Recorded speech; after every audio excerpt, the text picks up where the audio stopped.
Olá, está começando mais um De Frente com a Lei. No programa de hoje vamos conversar com o vereador Sandro Fantinel, do Patriota, que tratar de pautas, projetos, iniciativas do mandato do vereador. A quem eu de imediato saúdo, vereador Fantinel. Sempre uma honra poder conversar com o senhor.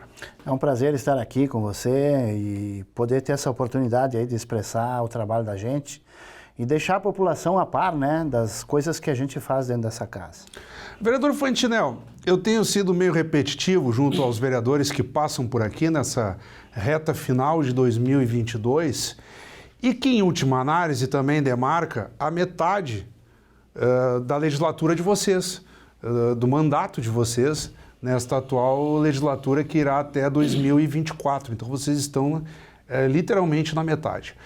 O senhor teve algumas prioridades, já tocava alguns projetos sociais de iniciativa pessoal, como a arrecadação de hortifruti granjeiros e distribuição a produtores de baixa renda, se eu não estou enganado, enfim, populações de modo geral.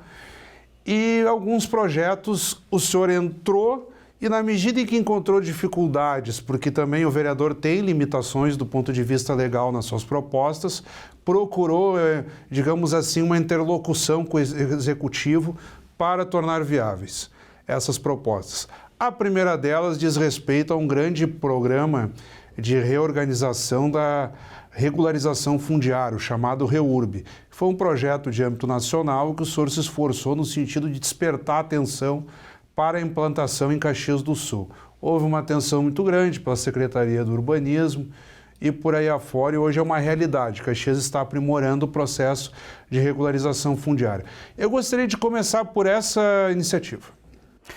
Bom, essa iniciativa ela começou na realidade em 2010, quando que eu era então presidente de bairro, né, na região de Fazenda Souza, onde eu moro num loteamento chamado irregular, né? E eu lutava em busca da regularização dessa área. Ou seja, o senhor nem era vereador. Não era vereador. Estamos falando de 12 anos atrás. Isso, estava na luta já buscando uma forma para regularizar a área onde que eu hoje vivo, né? E o que aconteceu? Eu, estudando todos os anos as novas leis que vinham sendo construídas a âmbito federal, municipal e estadual, chegou no ano de 2017, é onde que então eu encontrei a REURB, criada então pelo ex-presidente Michel Temer e sua equipe, que na época eu me aprofundei já de imediato no que ela foi aprovada, para descobrir como funcionava essa lei, porque essa lei ela dizia, na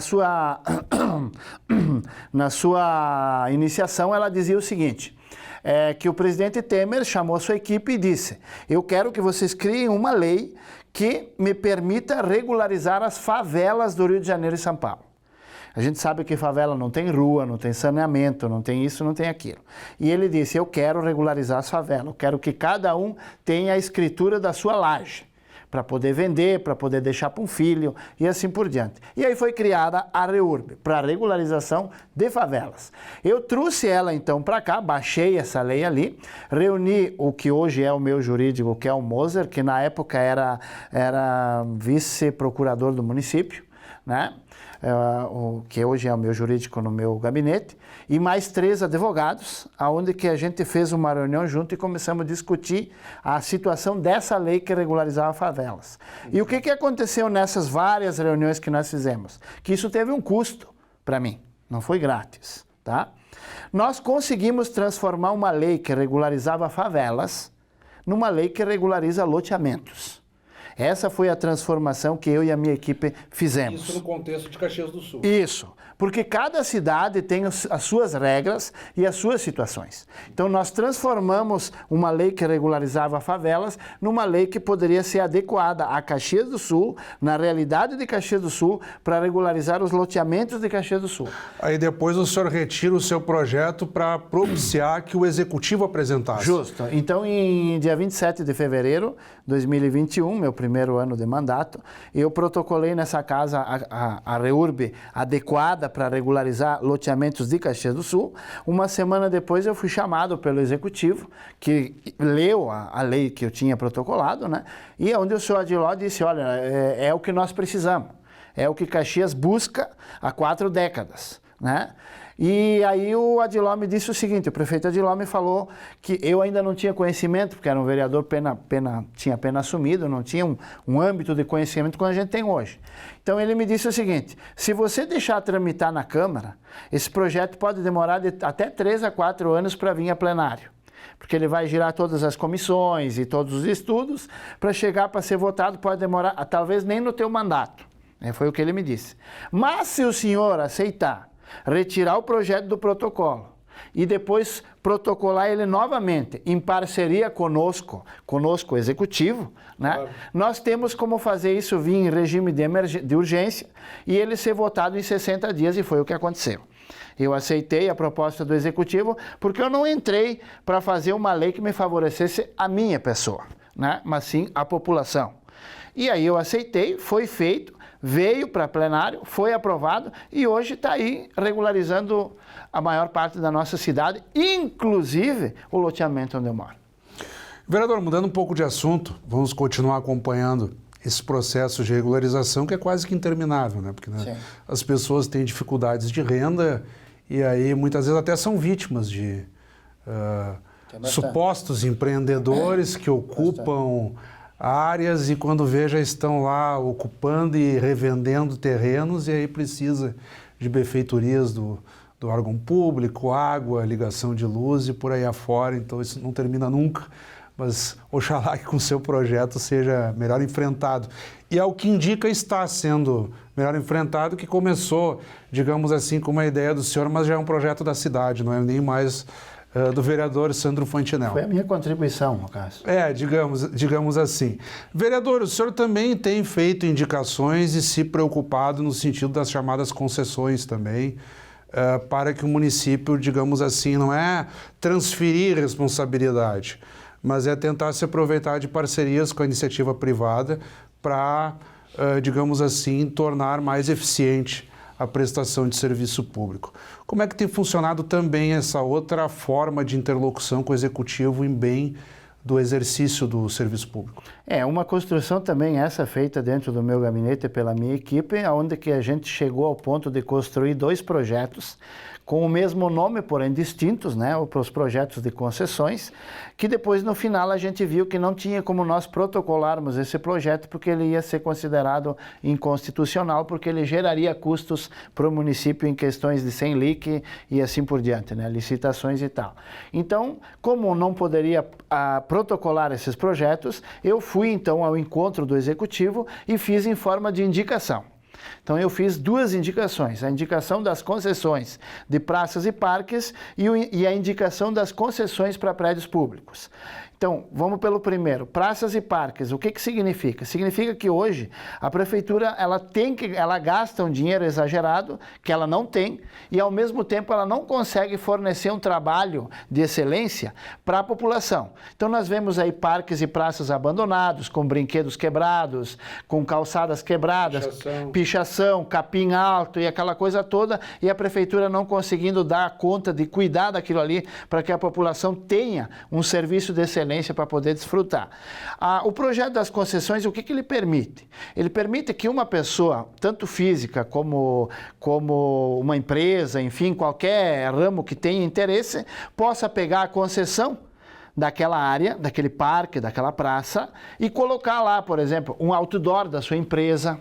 Pode colocar lá um restaurante, dependendo do lugar, claro, né? Um restaurante, uma lancheria, um bar, para desfrutar daquele ambiente lá. Em contrapartida, essa empresa que fizer esse trabalho, ela tem a obrigação de manter o parque, ou seja, cortar a grama, colocar as lixeiras, botar banheiro, arrumar as calçadas, deixar um serviço de excelência para a população que vai vir a esse parque e essa praça com a família no final de semana, fazer um piquenique, fazer um passeio, né? E vai encontrar um lugar maravilhoso, sem gastar nada, sem pagar nada, continua sendo gratuito. Porém, se essa pessoa vai lá no restaurante que foi construído pelo aquele que tem a concessão, claro, ela vai pagar o almoço como ela paga em qualquer lugar.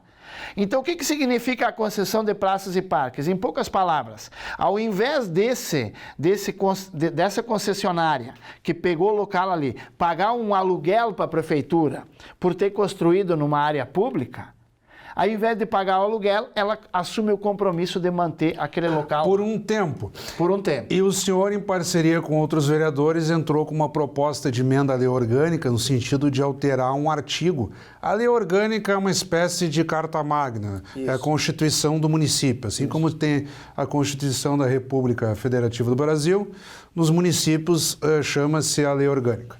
Na lei orgânica há um item no artigo de proibições, dentre as quais concessões de parques e áreas públicas. E vocês tentam trocar esse item no sentido de não proibir, no sentido de que seja permitido. Ou seja, retira a proibição, então, consequentemente, passa a ser permitido. Passou em primeira discussão e votação os projetos que mexem na lei orgânica, eles demandam 2 discussões e votações, o presidente também vota, e com interstício de pelo menos 15 dias entre uma votação e outra, estamos nesse período. Já se passaram os 15 dias, mas, enfim, continua ainda nesse intervalo, digamos assim, e tem uma peculiaridade. A lei orgânica, ela se esgota no Legislativo, não vai para a sanção do prefeito, ou seja, o presidente da Câmara promulga essa alteração. Estamos nesse entremeio porque ainda há uma discussão, inclusive houve o levantamento da possibilidade de uma audiência pública. Eu gostaria que o senhor explicasse isso, o que falta para amadurecer essa discussão e encerrar a votação de plenário, alterando ou não a lei orgânica. Na realidade, houve essa desaceleração na questão da votação para a retirada da proibição, porque teria que fazer essa reunião pública, né, para discutir com a comunidade a retirada dessa proibição. Porém, enquanto nós estávamos fazendo essa discussão, nós tínhamos ciência de que o prefeito criaria uma lei através de um decreto, de como é que funcionaria as concessões após a retirada da proibição. Né? Aí, nessa discussão e nesse andamento que foi andando, nós chegamos ao ponto de discutir com o prefeito e com o executivo, ao invés de fazer uma lei através de decreto, de ele criar um projeto de lei, né? Então, dando todas as diretrizes e os critérios de como funcionaria a concessão. Então, por este motivo, não foi feita a reunião pública. E quando teremos essa costura definitiva, por meio da qual o Legislativo dá autorização para a concessão e aí o Executivo entra com um projeto específico? Se for o caso, não sabemos também se o plenário vai aprovar. Sim. Não, eu acredito que teremos sim a votação, os votos suficientes para aprovar. A questão toda é que isso se alongou demais. Nós chegamos ao final do ano. Agora nós temos vários outros processos aí, projetos importantes a serem votados, como é o caso da Previdência, então para esse ano não é possível. Nós aguardaremos agora o início do próximo ano legislativo para trazer a plenário, fazer essa votação, retirar a proibição, que já é unânime entre os vereadores, que eu já conversei com todo mundo, não vai ter problema, e depois aguardaremos a vinda do projeto, para depois discutirmos, então, em reunião pública, o projeto. Que é um segundo momento. Que é um segundo momento, para vir, então, a segunda e última votação, para que se torne realidade. Bem, vereador, vamos continuar acompanhando esse debate. Já fica o convite para que o senhor retorne, obviamente, nos próximos meses. Estamos em dezembro, então já vou desejar um ótimo Natal para o senhor, um profícuo 2023, sendo extensivo a todos que nos acompanham neste momento. E no que eu devolver a palavra ao senhor, aparecerão na tela para quem está nos acompanhando seus contatos telefônicos, e-mail, para o envio de críticas, sugestões ou elogios pela população. O espaço ainda é seu para as considerações finais. E eu queria fazer uma conclusão na fala das concessões, que eu também fiz a indicação das concessões de prédios públicos, aonde que esse, então, sim, foi muito mais rápido, né? Já foi licitado, inclusive já veio para licitação, e nós teremos a construção, através dessa minha indicação aí, nós teremos a construção do primeiro prédio, que será em Anarec, que é o prédio da UBS de Anarec, que será construído por uma empresa particular e que depois será alocado, então, para a Prefeitura, que também é uma indicação minha para o Executivo. Eu agradeço a todos os ouvintes que nos assistem, agradeço a oportunidade de estar aqui e estou sempre à disposição a todos aqueles que têm qualquer tipo de dúvida.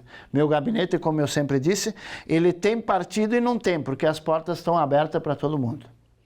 Então, mais uma vez, muito obrigado, vereador. E um Feliz Natal e Ano Novo a todos. Para todos nós. Acabamos de conversar, então, com o vereador Sandro Fantinel, do Patriota. Obrigado pela audiência. Até o nosso próximo encontro.